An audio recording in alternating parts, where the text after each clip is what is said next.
Kemudian apalagi yang kita bisa kerjakan ya? Tadi saya tadi membahas tentang serat-serat tadi kan, atau mungkin tentang bakteri lah ya, tadi ya. Kita bahas bakteri dulu deh. Nah, bakteri-bakteri yang bisa kita dapatkan dari berbagai macam sumber sebenarnya. Ya, yang paling gampang itu makanan fermentasi. Ya, coba mulai sekarang rutinkan makanan fermentasi. Contohnya apa? Tempe, tape, ya kan? Fermentasi kan? Apa lagi?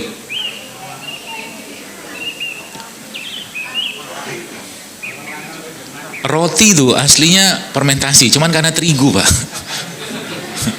Ya. Jadi akhirnya saya bikin ya dengan tim saya itu roti yang tidak berbasiskan terigu, tapi menggunakan beberapa jenis tepung non gluten. Ya, Bapak Ibu bisa bikin juga tuh, pakai mokaf ya, singkong, pakai sagu aren, pakai sorghum, sama pakai tepung beras. Itunya tepungnya bisa ternyata. Ya, dan enak, tetap enak. Jadi akhirnya bau roti itu kembali ke bau roti zaman dulu, dia bau asam. Itu roti yang bener tuh. Oh, sekarang kan rotinya nggak ada bau lagi, banyakan malah justru bahan kimianya. Ya, nah itu ya, jadi bakteri tadi ada tadi tempe, tape, ketan gitu kan, tape ketan itu kan fermentasi itu, termasuk juga kayak makanan-makanan fermentasi seperti apa tuh namanya, tauco. Tauco kan fermentasi tuh, ya tauco fermentasi. Atau kalau Jepang kan miso, itu fermentasi tuh, ya. Kemudian apalagi kalau Korea punya, teman kita nggak cocok mungkin untuk perut orang Indonesia, kimchi. Ya, kimchi. Ya. Karena itu makanan-makanan fermentasi kayak begitu tuh makanan yang sangat baik sebenarnya buat pencernaan kita. Itu kalau nggak ada itu, Bapak Ibu sekalian, coba mulai rutinkan makan makanan atau bukan makanan, mengkonsumsi cairan-cairan probiotik atau fermentasi. Contoh cuka. Cuka tuh. Ya, termasuk cuka itu saya tadi malam di Al-Falah itu saya bilang itu salah satu cara yang paling mudah dan efektif untuk mencegah lonjakan gula saat orang makan bahan-bahan berbasiskan gula olahan. Cuka apa?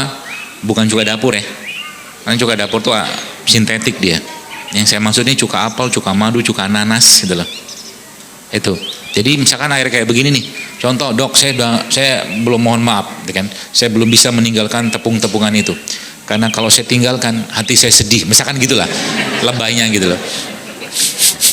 Misalkan ya nggak apa-apa, udah makan aja, tapi kan saya nggak kehabisan akal ya, supaya nggak terjadi lonjakan gula habis itu, maka Anda campurkan air kayak begini dengan 1 sendok makan atau 1 sendok teh cuka apel atau cuka madu, cuka nanas, itu akan mencegah terjadinya lonjakan gula setelah Anda makan tepung-tepungan tadi itu.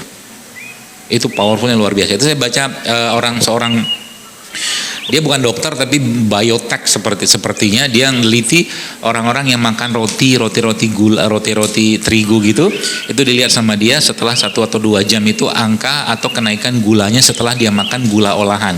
Macam-macam diteliti tuh, ya. Dan ternyata itu naik semua tuh, naik kayak begini. Makanya kalau sudah naik kayak begitu biasanya karena tubuh terlalu over beban gulanya, tubuh minta rehat, ngantuk kita.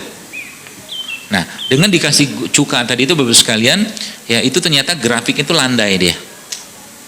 Itu landai. Makanya kalau tadi saya cerita tentang yogurt dikasih bengkuang, dikasih ubi jalar tadi, ya atau yang tadi beberapa yang pangan, itu sebenarnya mencegah supaya tidak terjadi lonjakan gula. Itu sebabnya kalau Anda pengen tidak berat beban tubuh dalam metabolisme gula ketika masuk, salah satu cara itu bisa pakai cuka yang pertama. Yang kedua apa? Makan sayur dulu. Jadi urutannya kalau makan itu supaya nggak terlalu berat beban tubuh kita dengan konsumsi makanan tadi itu adalah dengan cara makan sayur dulu. Habis makan sayur makan protein. Ya. Setelah makan protein baru carbs come last. Karbonya terakhir. Jadi makan karbo itu dikit-dikit aja, nggak usah banyak-banyak. Nah, gitu kata dia. Urutannya kayak begitu. Kalau nggak makan sayur dulu, boleh buah dulu.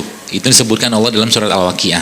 Jadi kalau sekarang saya tanya, Anda bayangkan ketika orang makan nasi goreng 1 piring, ada bakwan 2, ada kerupuk, sama habis itu dia makan minum es teh, kira-kira dimakan apa sama dia? Gula semua kan? Gula semua. Akhirnya terjadi apa? Ngantuk, pasti ngantuk. Itu belum cerita minyaknya loh. Nasinya gula, bakwannya gula, kan terigu kan? Kerupuknya gula, kadang-kadang tambah sosis lagi. atau apalagi macam-macam gitu kan, gula semua gitu kan, terigu kan. Habis itu minum es teh, pakai gula lagi, wajar ngedrop dia badannya, minta istirahat, ngantuk. Ya, jadi bagusnya kalau Anda makan kayak nasi goreng gitu kan, ada yang tinggi serat setahu saya dalam nasi goreng itu acarnya. Acar sama cabai, jadi banyakin acarnya. Mungkin separuh piring, 3/4 piring itu acarnya semua gitu. 1-2 sendok nasinya. Wah, itu dijamin tidak ngantuk, serius. Cobain aja. Bahkan kepedesan gitu. Gitulah. Ya. Gitu ya. Itu beberapa jenis makanan fermentasi, ya, makanan fermentasi termasuk juga ini apa ini? Oh, ini air serai lemon. Ya, makanan fermentasi. Masukin dalam menu Anda tiap hari. Berarti kita bagus dong makan tempe, bagus sih, tapi kalau bisa jangan digoreng. Dibacem, dikukus, ya macam-macam lah, ya. Atau mungkin kalau yang viral-viral di mana-mana itu makan tempe pakai kurma itu, ya enak juga sih sebenarnya. Belum pernah nyobain? Ini cobain deh, enak kok. Jadi akhirnya rasa tempe itu kalah dengan kurmanya, ya itu juga bisa tuh. Atau juga bisa dibikin kayak tadi kolak tempe, apa bukan kolak apa jus tempe gitu-gitulah. Masukin menu. Kemudian apalagi yang bisa Bapak Ibu berikan pada tubuh kita? Itu kan bakterinya tuh. Makanan-makanannya dia, banyak sekali makanan dia. Ya, madu, kurma, air kelapa juga tuh makanan dia tuh. Ya, makanan si bakteri tadi. Jadi air kelapa kayak begini, ya mau kelapa tua, mau kelapa muda. Kalau saya biasanya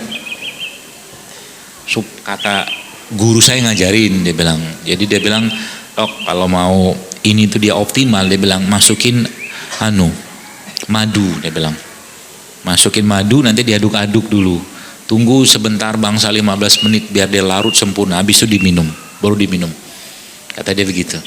Ya, apalagi mungkin ini Anda campurkan lagi mungkin dengan sedikit aja garam, sedikit aja, ya, atau mungkin dicampurkan lagi dengan toppingan misalkan, gitu kan keren tuh, kenyang minum kayak beginian, ya kenyang, karena memang dalam air kelapa ini kan ada bakterinya juga, dan medianya bakteri itu memang air kelapa. Ya, maka kalau kita lihat probiotik itu biasanya dia menggunakan air kelapa, air kelapa. Nah, supaya tadi nggak lemes, biasanya kan ada orang kan banyak minum air kelapa katanya kan lemes. Biasa saran saya itu kalau nggak dikasih madu sama garam tadi itu dikit, kalau nggak minum air kelapa tua. Air kelapa tua Anda minum, nanti airnya minum, kelapanya Anda makan. 1/4-nya aja sehari, ngemil kelapa, ya kelapa tua, ya nanti cacingan gitu kan. Saya sudah tebak apa isi otak Anda. Jangan fitnah dia lah, ya kelapa tua tuh bagus buat yang mau jantungnya sehat, makan 1/4 aja, nggak banyak-banyak. Mau dimakan 1/4 boleh, mau dibikin apa namanya, diparut nanti kelapanya dimakan boleh, atau dibikin susu santan, coconut milk, nanti bikin cappuccino-nya pakai santan, nggak enak. Tapi bisa enak sih, saya pernah nyobain, bisa enak sebenarnya, asal jangan terlalu banyak santannya. Beberapa udah pernah bikin, ya saya pernah di Jakarta tuh beberapa kafe itu mereka pakai santan, ya untuk bikin cappuccino-nya atau latte-nya pakai santan. Jadi lemaknya sehat, bukan lemak dari dairy. Dairy kan Susafi. Bisa. Ini sampai jam berapa Ustaz? Sampai habis. Ente puas, aneh lemas. Gitu ya. Ini